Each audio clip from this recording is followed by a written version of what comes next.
This week's movie review is Knives Out. So before we get into the movie and give you the plot and everything, this movie was directed by a man who's garnered a lot of attention in the past couple of years. This movie was directed by Rian Johnson, the man who destroyed Star Wars. Well, not really, kind of. I mean, it depends on who you ask. For those of you who don't know, director Rian Johnson also directed Star Wars The Last Jedi, a.k.a. Star Wars Episode 8. And that movie really split the fan base down the middle. And I'm only bringing this up because, well, people think now he's a crap director. He's a, horrible guy. Or I don't know if a horrible guy or maybe a weirdo. I don't know. But not people have been liking him since The Last Jedi. And as I've said before many times on the show, I have mixed feelings about The Last Jedi. Well, not mixed feelings. It's a mixed bag, I guess a better way to say it. There's definitely a lot of cool and interesting ideas, and I totally see what Rian Johnson was trying to do. He's trying to take the franchise in a new direction to open up some new avenues for things to explore so things will not get stale. But unfortunately, that did not work out for him. A lot of cool, interesting ideas in the movie. For instance, I actually think the idea of Luke forsaking the Force is actually an interesting idea. It's just the way it was executed. Things like that. And I kind of like Poe Dameron's character arc in the movie, but then at the same time, at the end, when everything's revealed, I'm like, what? Why didn't she just say something, So, yeah, Rian Johnson, it's gotten a lot of flack. The only other movie of his I've ever seen was Looper. That was the Bruce Willis and Joseph Gordon-Levitt film centered around, the mafia using time travel to take people out. Sounds weird, but actually it's a pretty decent film. It's got a few problems, but overall I enjoyed it. But anyway, the reason why I bring all of this up is because he's been getting so much hate that, well, for Rian Johnson, he probably really need this movie to do well. Because, a lot of people are probably afraid to touch him after, everything that happened with The Last Jedi. But yeah, he's got this movie, Knives Out, which is a murder mystery. So let's get into it. This movie stars Daniel Craig, Chris Evans, and Ana de Armas, as well as Jamie Lee Curtis, Michael Shannon, Don Johnson, Toni Collette. Just a whole long list. Christopher Plummer, Lakeith Stanfield, so many. Catherine Langford. This movie has a fucking large all-star cast. I mean, most of the main cast are people you either know by name or you're like, hey, I know that person. I know that they were in that movie and that movie. What's their name? Shit. Yeah, so this movie definitely has a cast. The cast alone will draw you in. You got so many talented people in this film.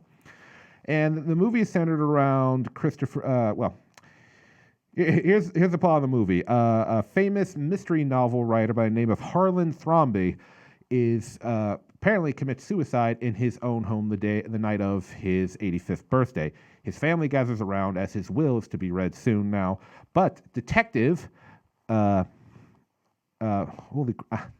just saw the movie and trying to remember how to pronounce his name. Benoit Blanc. Benoit Blanc. And the only reason why I probably know how to remember how to pronounce it is because of Chris Benoit. So rest in peace. Benoit Blanc. Who's described literally in the movie as the last of the gentlemen detectives, and he's been brought in on this case to discover whether or not it is a suicide. And he, of course, is suspicious that foul play is afoot. So, murder mystery movie. I don't think I've actually seen a good one in a long time. I can't think of anything right off the top of my head. Probably forgetting something. I have such a horrible memory sometimes. But so let's get into this. So this is really a big old who's done it. It's like a modern Clue. You got all these characters on, who's got a motive, who doesn't have a motive, and I just want to say this right off the bat. The cast for this film, like I said, you got so many big name people in here. Jamie Lee Curtis, you got Don Johnson, Daniel Craig, Chris Evans, Ana de Armas, who's probably, for a lot of people, one of those actresses who people, they recognize, but they don't know her by name. She's a good actress. She was in Blade Runner 2049. She was... Fuck, I'm blanking now. I feel like a jackass. Damn it. But she's a good actress. I've seen her, she was just, great. In Blade Runner 2049, alone, she was really good. And what was that? War Dogs? What was that movie with Jonah Hill where he's selling weapons? I can't remember, but she, I didn't like that movie overall, but she was nice in that too. She's one of those actresses that I'm always happy to see pop up because she's not. I don't think she's a household name yet, but no, she's good. She's cool. You got Chris Evans, who most people know as Captain America in this movie. Here's the thing. You got such a big cast, and each character is done well by their individual actor. I think each character has a defined personality, what their motives are, what kind of emotional state they have, what are their feelings towards each other. You got so many people. Let's go down the list. So once again, you have Daniel Craig, who's the detective. He's the sleuth of the film. Benoit Blanc. He's the last of the the gentleman detectives, and he has a southern drawl accent, which is kind of funny at times. But I mean, his accent, I don't know if his accent is completely accurate. There's definitely times where he kind of leans into it a little bit more here and there. But it's kind of fun. It adds to the film because this film, despite the fact it's a murder mystery, has kind of like a weird lightness to it because it's also a comedy. We'll get into that. So, yeah, Daniel Craig, I think he does a very good job in this film where he's like, the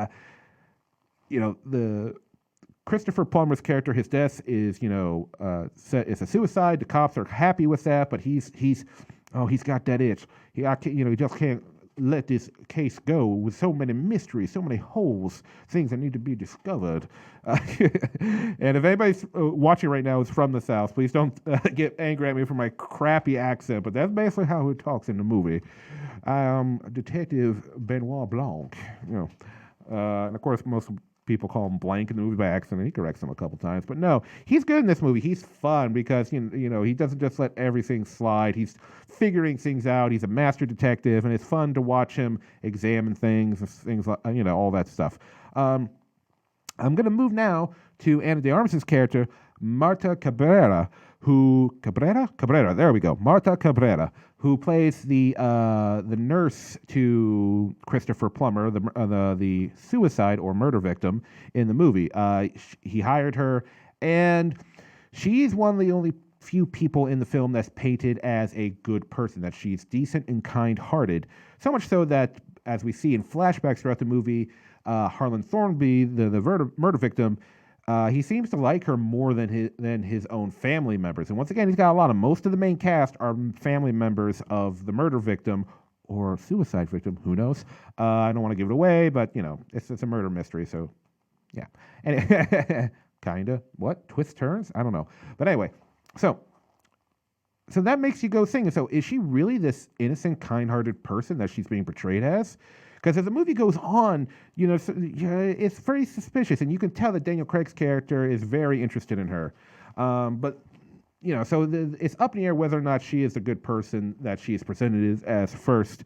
And the movie does center around her a lot, as she was the nurse, so she knew everybody who is a possible murder suspect. So you get a lot of her in this movie, as Daniel Craig is basically using her to really get the insight on the varying family members. And let's go down that list, because once again, we got a big cast here. I cannot stress that enough. We got Jamie Lee Curtis playing Linda Drysdale, the daughter of Harlan Thrombey. She is the oldest of the siblings. There's three siblings. Yes, three siblings in the movie. Wait, holy crap! Is there three? Yeah. What? Fuck it. We'll get to it later. We'll get to it. Yeah, no. There's three siblings. One's dead. Not a character in the film. That's why I got confused at. So Knives Out. So let's go to Jamie Lee Curtis is the eldest daughter of the murder victim, or suicide. Once again. And she's one of the few people that in the family that has made somewhat a name for herself. A lot of members of the family seem financially dependent on Harlan, but she's basically made a business of herself, and you can tell that she feels like she's the most entitled, that she's the best of everybody, all that stuff. And she's one of the people that you're like, maybe she wanted more. Maybe there wasn't enough. Maybe she's the one who's behind all this. You also have Don Johnston playing Richard Drysdale, her husband, and his character he's an idiot. You can tell that he lucked out when he got married to Jamie Lee Curtis's character, but he's an idiot, but he's also selfish and greedy. He wants to do everything. He wants everything, but he doesn't deserve anything. He plays it well. There's a few moments in the movie where his idiocy makes for a few funny moments in the film, and I do want to stress that as before we get into some other parts of the main cast here. The movie is very funny. There's definitely, there's a lot of dry humor, witty humor, mostly witty, but some dry ones here and there, and just flat out just insult jokes that come from Chris Evans' character, who plays Ransom. That's his name. His name's Ransom Drysdale. He's the son of Jamie Lee Curtis and Don Johnson's character. As you probably see from the trailers, he's a very, insulting kind of person. He thinks he's so cool and stuff, and he's just there to push people's buttons in the family. It's a very dysfunctional family because you just got a whole bunch of like privileged rich people who don't, who don't want to either want money, but they want to make their own money, or they don't have the guts to do what they do, and it's just there's a bunch of all these characters.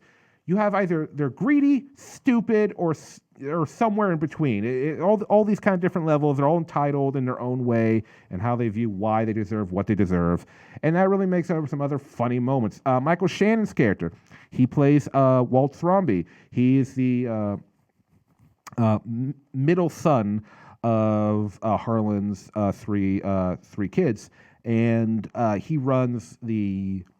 Harlan's a mystery novel writer. They say in the movie, he sold 80 million copies of his various murder mystery books, and Walt runs the publishing company for that. He makes sure all those books get out there into the public. But you can tell he's very frustrated because his dad doesn't give him as much control as he would like, so that makes him look suspicious. But you can tell he's just like a weak-willed kind of guy that's just frustrated by his own weakness, and maybe he's responsible for the mystery. Maybe he is responsible for this possible murder because he hated his dad for not letting him do anything. When meanwhile, it's just no. You're a bit of a trying to think of a nice word to say here. He's a pussy. Anyway. Anyway. So yeah, but anyway, so I can keep going on about the cast. You also got Toni Collette, who just doesn't work at all. She's completely dependent on Harlan financially supporting her and her daughter. Her daughter is played by Catherine Langford, who probably most people know for 13 Reasons Why. She was going to have a character in Avengers Endgame, but her scene got cut.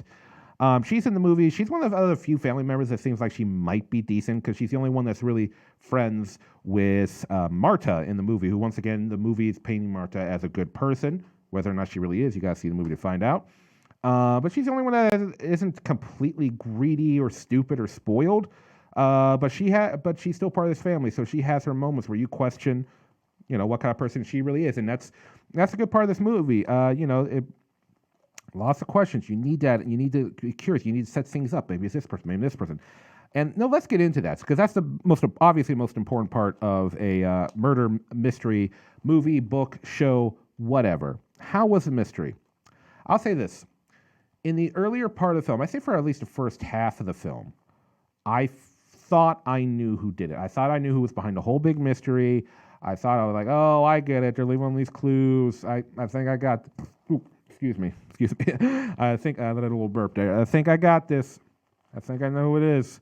But then this movie throws in a very odd twist, which is very like, oh, we're going in this direction? Oh, okay. Which definitely fits with Rian Johnson's style as a director. He did this in The Last Jedi, and this is one of the things he got a ton of flack for, was the way he just like kind of twist people's expectations. He subverted expectations, I believe was the wording used. And so for a murder mystery, this definitely fits Rian Johnson's directing style and how he likes to do a movie. So then about halfway through the movie, somewhere around the 1/3 mark to halfway, they throw in this whole new thing, and the movie goes in a different direction where it's like, oh, okay, so this kind of movie now. Okay, all right, well, I'm down with this. Let's see where this goes. It goes and goes and goes until finally we get into the final 20 minutes of the film, and the whole mystery is revealed. Every detail, everything by Daniel Craig's character, Benoit Blanc. So, of course, like I said, the big question is, did the mystery work? Was this a decent mystery? Did it keep me thinking? Did it keep me interested? Did it keep me going like, okay, what about this clue? What about that clue? What's going on here? And did I figure it out? I kind of figured it out. I'll say this. I had a suspicion, but I was far from sure. So in that regard, I think the movie did well. I think, it kept the mystery. I'm sure there are some people who watch it who may have figured it out. Me, I was suspicious, but I won't say I was sure because there was definitely a moment like, oh, wait, now it's going this way. Oh, wait, no, it's going back. Oh, I don't know. But yeah, I got to say I was pleased by the mystery because it didn't disappoint in that regard. Now, some criticisms I do is about the movie in the negative because I've been given a lot of positives.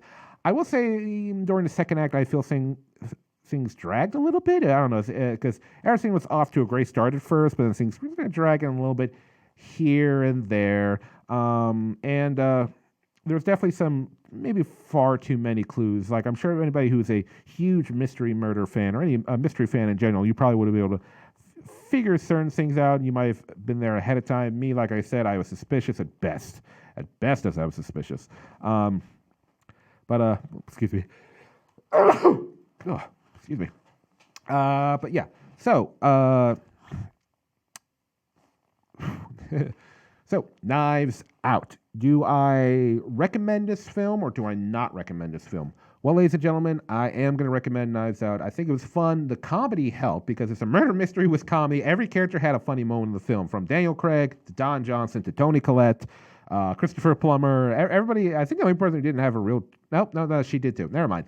Yeah. So I think that was a nice little refresher for the kind of murder mystery. You know, the guy put in the comedy elements, because it's not a full-blown comedy, but it's definitely, the comedy helps you in these lighthearted moments. Maybe a few too many. Maybe, I guess I guess another criticism I could place against. Maybe a few too many funny moments. But overall, the movie I found to be very enjoyable, and I think you'll enjoy it too. So if you get some time over the if you're not broke after Black Friday, I recommend you go check out Knives Out.